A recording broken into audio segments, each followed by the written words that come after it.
দিল্লিতে প্রায় 10 লাখ স্ট্রে ডগ আছে, আর সেই কারণেই সুপ্রিম কোর্ট আদেশ দিয়েছে সব কুকুরকে 2 মাসের মধ্যে শেল্টার হোমে পাঠাতে হবে। কিন্তু বড় প্রশ্ন হলো শেল্টার হোম আছে কোথায়? সারা দিল্লিতে মোট 20টি শেল্টার হোম রয়েছে, যার মধ্যে মোট সর্বোচ্চ 5,000 কুকুর রাখা সম্ভব।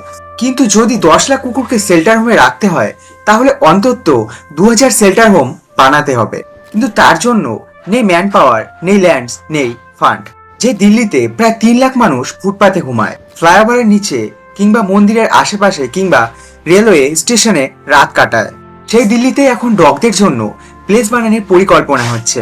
যে শহরে প্রতিদিন 470-এরও বেশি মানুষ রোড অ্যাক্সিডেন্টে মারা যান, যেখানে 15 লাখেরও বেশি মানুষ পলিউটেড এয়ারে মারা যাচ্ছেন, যেখানে exam scam, vote cheating, women safety issue, rape case প্রতিদিন বাড়ছে, সেখানে শহরের সিস্টেম আসল কাজ ফেলে কিসে ব্যস্ত জানেন?